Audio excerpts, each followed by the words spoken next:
ప్రతి సందర్భం ప్రత్యేకం, ప్రతి సంబరం శాశ్వతం. మీ one stop shopping destination Mysore Saree Udyog. ప్రస్తుతం మనతో పాటు లైవ్ కాల్లో అందుబాటులో ఉన్నారు సీనియర్ జర్నలిస్ట్ అలాగే అనలిస్ట్ శ్రీనివాసరెడ్డి గారు. ఒకసారి ఆయనతో మాట్లాడదాం. 5 రాష్ట్రాలకు సంబంధించినటువంటి ఎన్నికల ఫలితాల మీద ఆయన ఏం చెబుతారో చూద్దాం. సార్ నమస్తే అండి. నమస్తే. సార్ తమిళనాడు అనూహ్యంగా ఎవ్వరు ఊహించనట్టు టీవీకే ఆల్మోస్ట్ సింగిల్ లార్జెస్ట్ పార్టీగా అవతరించినటువంటి పరిస్థితి. మరోవైపు వెస్ట్ బెంగాల్లో బీజేపీ ఆల్మోస్ట్, అలాగే అస్సాంలో కూడా బీజేపీ, పుదుచ్చేరిలో కూడా బీజేపీయే.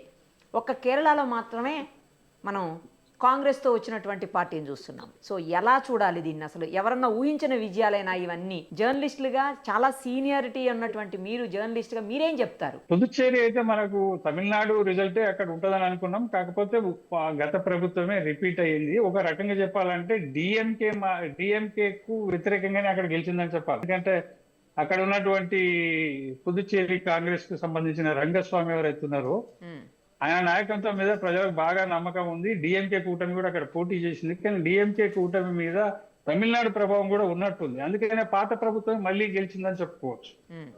రెండో విషయం బెంగాల్ ఏంటంటే, అస్సాం అంటే ఇక మనకు తెలిసిన విషయం.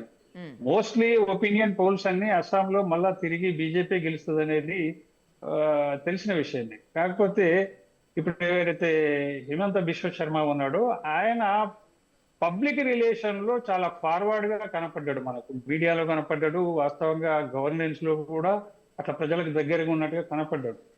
పార్టీ ఇమేజ్ కంటే ముఖ్యమంత్రి ఇమేజ్ బాగా వర్కౌట్ అయింది అస్సాంలో అనేది మనకు అర్థమైంది. రెండోది, అది ఇన్ఫిల్ట్రేషన్ ఎక్కువ ఉన్నటువంటి స్టేట్, అంటే చొరబాటుదారుల సమస్య ఉన్నటువంటి రాష్ట్రం. 10 సంవత్సరాలుగా అక్కడ బీజేపీ ప్రభుత్వమే ఉంది. ఎంతో కొంత ఈ ఇన్ఫిల్ట్రేటర్ల నుంచి కొంత బాగానే బీజేపీ ప్రభుత్వం పనిచేస్తుందనే అభిప్రాయం కూడా అస్సాంలో ఏర్పడ్డది. ఎవరెవరన్నా కదన్నా అది మోర్ బెటర్ దాన్ అదర్స్ అన్నట్టుగా ఆ ఫలితాలు కూడా వాళ్ళకి కనపడ్డాయి. రిస్ట్రిక్షన్స్ బాగా పెట్టగలిగినారు. బార్డర్ సెక్యూరిటీ ఫోర్సెస్ కూడా బాగా పనిచేస్తున్నట్టుగా మనకు తెలుస్తుంది. ఇన్ఫిల్ట్రేషన్ మాత్రం అస్సాంలో తగ్గిందనే అభిప్రాయం అక్కడ ప్రజల్లో. ఇంకొకటి, ముఖ్యమంత్రి కూడా పబ్లిక్ రిలేషన్ లో బాగా ఉన్నాడు, ప్రజలకు కామన్ జనాలకు అందుబాటులో ఉంటుండనే ఒక బలమైన అభిప్రాయం కూడా అస్సామీలో మనకు కనపడ్డది. అదే ఫలితం మనకు ఇప్పుడు ఫలితాల్లో కూడా కనపడుతుందని చెప్పొచ్చు. ఇటు బీజేపీ ప్రభుత్వం మళ్ళీ వస్తుందని ఒపీనియన్ పోల్స్ చెప్పినాయి, అనలిస్టులు చెప్పారు. అక్కడ గ్రౌండ్ రియాలిటీ కూడా మనకు అదే కనపడుతుంది అస్సాం విషయం. రెండోదిగా ఏముంది అంటే పశ్చిమ బెంగాల్. అక్కడ సమస్యలు చెప్పుకోవాలంటే చాలా ఉన్నాయి. అంటే ఈమె మమతా బెనర్జీని చాయిస్ ప్రజలు 3 times చేసుకోవడం అనేది చిన్న విషయమేం కాదు. నిజానికి ఆమె మోర్ పాపులర్ గా ప్రజలకు కనపడ్డది. అందుకనే 3 సార్లు గెలవగలిగింది. 4వసారి ఓటమికి ఏమైందంటే, 1 సారి 2 సార్లు 3 సార్లు చూస్తారు ప్రజలు ఎప్పుడే కానీ. 4వసారికి ఈ 3 సార్లలో వచ్చిన ఆమె క్యారెక్టర్ కానీ ఆమె అడ్మినిస్ట్రేషన్ కానీ ఎట్లా ఉందనేది ఎప్పుడో ఒకసారి అసెస్మెంట్ చేస్తారు ప్రజలు. ఆ అసెస్మెంట్ ఇప్పుడు ఆ బీజేపీకి అవకాశం కల్పించిందని మనకు అనిపిస్తుంది. ఎందుకంటే ఆమె చాలా వరకు సోషల్ ప్రోగ్రామ్స్ మీదనే, వెల్ఫేర్ ప్రోగ్రామ్స్ మీదనే డిపెండ్ అయి చేసింది తప్ప ప్రజలు ఓన్లీ వెల్ఫేర్ కు మాత్రమే ఓటేస్తారనుకోవడం కూడా పొరపాటు. చూస్తారు 1 time 2 times. జస్ట్ లైక్ మన దగ్గర ఉదాహరణకు వెల్ఫేర్ ప్రోగ్రామ్స్ చూసి కేసీఆర్ 2 సార్లు గెలిచిండు. మరి అదే వెల్ఫేర్ ప్రోగ్రామ్స్ మీద 3వసారి గెలవలేకపోయాడు. ఇప్పుడు మమతా బెనర్జీది కూడా అదే పరిస్థితి. ఏంది ఎక్కడ తేడా అంటే, ఇండస్ట్రియల్ కారిడార్స్ అక్కడ రాలేదు మేడం. ఎవరు ఇన్వెస్టర్స్ అసలు బెంగాల్కి రాలే. ఉపాధి లేదు, ఉద్యోగాలు లేవు, ఇండస్ట్రీస్ లేవు. ఈమె రాజకీయ అరంగేట్రమే మమతా బెనర్జీది అదేంటి నంది గ్రామం, పోతే ఈ టాటా కంపెనీకి వ్యతిరేకంగా, నానో కార్ల కంపెనీకి వ్యతిరేకంగా ఈమె రాజకీయ అరంగేట్రం అక్కడ పార్టీ తరఫు నుంచి చేసి గెలిచింది. వాటిని అవే కంపెనీలు పోయి గుజరాత్ లో పెట్టినాయి బెంగాల్ నుంచి ఈమె తరిమేస్తే. మళ్ళీ బెంగాల్ వైపు అసలు ఇండస్ట్రీస్ పెట్టడానికి ఎవరు ఇన్వెస్టర్సే వచ్చిన పరిస్థితి లేదు. అంటే నీకు ఎట్లా ఎంప్లాయ్మెంట్ క్రియేట్ అవుతుంది? ఇన్వెస్టర్స్ రాకపోతే, ఇండస్ట్రీస్ రాకపోతే, అవి రానప్పుడు అది కూడా పెద్ద ఇష్యూగా ప్రజలకు కనపడదు. నువ్వు ఎంత వెల్ఫేర్ ప్రోగ్రామ్స్ ఇచ్చినా ఎంప్లాయ్మెంట్ కూడా క్రియేషన్ జరగాలి కదా. అక్కడ ఇన్ఫ్రాస్ట్రక్చర్ లేదు, ఎంప్లాయ్మెంట్ లేదు. ఇంకొకటి, లా అండ్ ఆర్డర్ అయితే అధ్వానంగా తయారైపోయింది. పార్టీ క్యాడర్ అక్కడ లా అండ్ ఆర్డర్ ని కంట్రోల్ చేసే పరిస్థితి. ఇప్పుడు ఆర్జీ కేర్ హాస్పిటల్లో ఒక డాక్టర్ లేడీ డాక్టర్ పరిస్థితి ఏమైందో దేశం అంతటా చూసింది కదా. అవును. అటువంటి సంఘటనలు బోలెడు జరిగినాయి అక్కడ. అవన్నిటి ప్రభావం కూడా ప్రజల మీద ఉంది. ఒకసారి మార్పు చేయకపోతే ఇవన్నీ పరిష్కారాలు కావు అనే అభిప్రాయం బెంగాలీల్లో బాగా నాటుకపోయింది. కానీ చాలా మంది అనుకునేది ఏంటంటే ఇది రిలీజియన్ పోలరైజేషన్ జరిగింది అని అంటారు. కానీ ఒకటి మైనారిటీ ఓట్లు ఎలాగూ బీజేపీకి కాకుండా బీజేపీకి అగెనెస్ట్ గా బలంగా ఉన్న పార్టీకి పోలరైజ్ అయ్యే అవకాశాలు దేశమంతటా ఉన్నాయి, బెంగాల్లో కూడా ఉన్నాయి. అట్లా మమతా బెనర్జీకి మైనారిటీ ఓట్లు పోలరైజ్ అయినాయి నో డౌట్. మిగతా ఓట్లన్నీ ఓన్లీ హిందూ పోలరైజేషనే జరిగిందని అనుకోవడానికి కూడా వీల్లేదు. హిందూ పోలరైజేషన్ అనే దాంట్లో socially, economically, law and order ఇవన్నీ సమస్యలు క్రోడీకరించుకుంటే గానీ ఈ మిగతా సెక్షన్స్ ఓట్లన్నీ పోలరైజ్ అయ్యి బీజేపీకి పడలే. ఓకే. కాబట్టి ఇవన్నీ సమస్యలు ఉన్నాయి.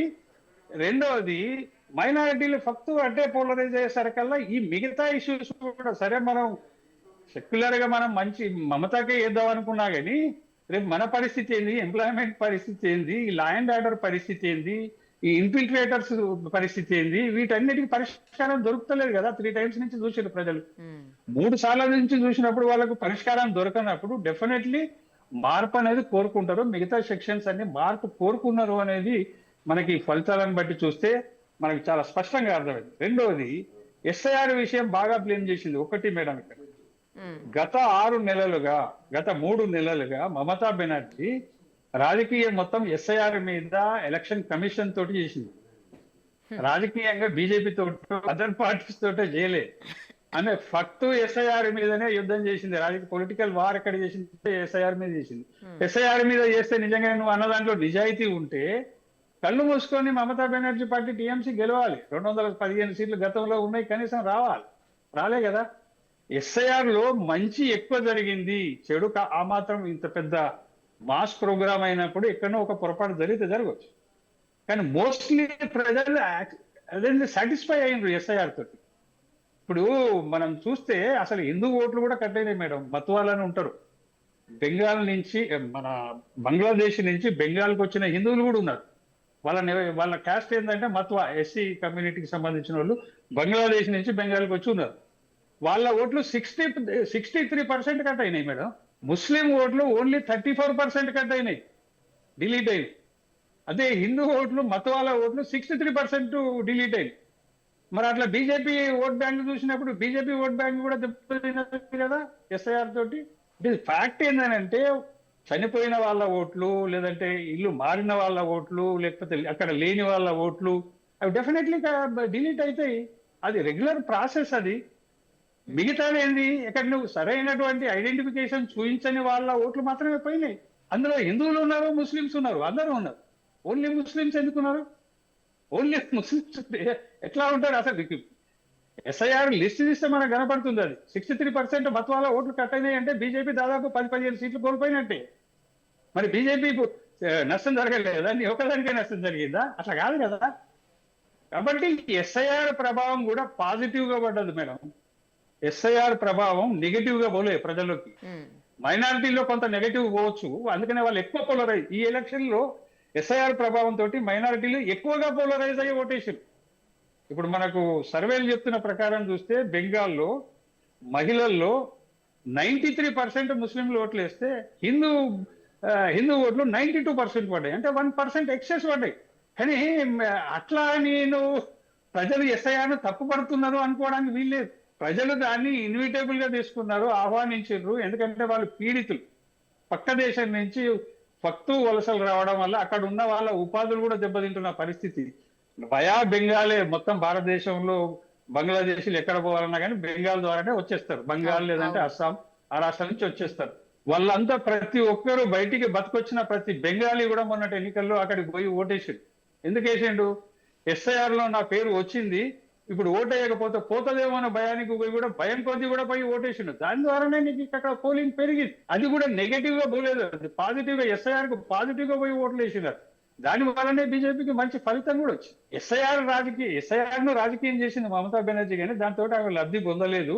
రివర్సిలీ ఆమెకి నెగటివ్ గా కూడా మారిందని మనం చెప్పొచ్చు. దాని ఫలితమే ఇవాళ నీకు బీజేపీకి పరోక్షంగా గెలుపుకు కారణమైందని చెప్పుకోవచ్చు. ఇక మరోవైపు కేరళలో యూడిఎఫ్ రూపంలో కాంగ్రెస్ కు సౌత్ సైడ్ ఇంకొక బెర్త్ కన్ఫర్మ్ అయింది అనుకోవచ్చా? Kerala is entirely different from Indian politics madam. భారతదేశ రాజకీయాల నుంచి కేరళ రాజకీయాలు ఎంటైర్లీ భిన్నంగా ఉంటాయి. అది రెగ్యులర్ ప్రాసెస్. అది బెంగాల్లో మనం చూస్తున్నాము. ఏదో ఒక కూటమి ఎల్డీఎఫ్ యూడీఎఫ్ ఇది గెలిస్తే దాన్ని ఓడించడం, అది గెలిచిన తర్వాత దీన్ని ఓడించడం రెగ్యులర్ గా జరుగుతుంది. గతంలో మాత్రం 2 times ఎల్డీఎఫ్ గెలిచింది. ఈ 3rd time మాత్రం మళ్ళీ యూడీఎఫ్ ఈలోకి వచ్చింది. చివరి ఫలితం కూడా యూడీఎఫ్ కే రావచ్చు అని మనం భావించవచ్చు. ఇది పెద్ద చేంజ్ అనుకునే కంటే వాస్తవంగా కేరళ ఈజ్ ఎడ్యుకేషనల్లీ ఎంప్లాయ్మెంట్ గా చూసినా కానీ వెల్ డెవలప్డ్ స్టేట్. ఎస్, అక్కడ నీకు ఎల్డీఎఫ్ యాంటీ ఇన్కంబెన్స్ ఏం పెద్దగా పెరగలే వాస్తవంగా.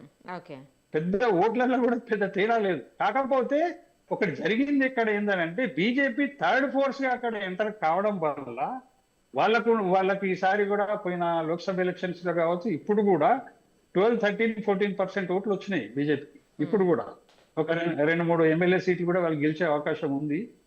దీని తేడా ఏమైందంటే ఈ ఓట్లు ఎల్డీఎఫ్ మైనస్ అయినాయి. దాని ద్వారా యూడీఎఫ్ గెలుస్తుంది. బీజేపీ థర్డ్ ఫోర్స్ కాంటెస్ట్ వల్ల ఎల్డీఎఫ్ ఓడిపోతున్నారు సీరియస్ గా ఫైట్ చేయడం వల్ల. ఎందుకంటే వీళ్ళకి 13-14% ఓట్లు వస్తున్నాయి కదా. ఇలా కనీసం అన్నా కానీ 6-7% ఓట్లు ఎల్డీఎఫ్ఏ ఇప్పుడు బీజేపీకి వచ్చిన ఓట్లు. గతంలో ఎల్డీఎఫ్ ఉన్న ఓట్లే బీజేపీకి ఎక్కువ వరకు వచ్చినాయి ఎక్సెస్ లా. దాని ద్వారా ఏమైందంటే అది యూడీఎఫ్ కు అడ్వాంటేజ్ అయింది. అది కాంగ్రెస్ సక్సెస్, కాంగ్రెస్ పాపులారిటీ పెరిగిందనో అనుకోవడానికి వీల్లేదు. ప్రభుత్వం రావచ్చు, అది వేరు. ఇక్కడ ఏంటండి రెండో విషయం మేడం. ఇక్కడ యూడీఎఫ్ లో ఏంటంటే ముస్లిం లీగ్ పార్టీ భాగస్వామి యూడీఎఫ్ లో, కాంగ్రెస్ యూడీఎఫ్ లో ముస్లిం లీగ్ పార్టీలు లేకపోతే క్రిస్టియన్ పార్టీలు భాగస్వాములు యూడీఎఫ్ లో. కాబట్టి మైనారిటీ ఓట్లు మేజర్ గా యూడీఎఫ్ కే ఉన్నాయి. గతంలో ఉన్నాయి, ఇప్పుడు కూడా ఉన్నాయి. గతంలో ఎల్డీఎఫ్ గెలిచినప్పుడు బీజేపీ బలంగా లేదు కాబట్టి హిందూ పోలరైజేషన్ మొత్తం ఎల్డీఎఫ్ వైపు ఉండేది. అప్పట్లో ఎల్డీఎఫ్ వైపు హిందూ పోలరైజేషన్ ఎక్కువగా.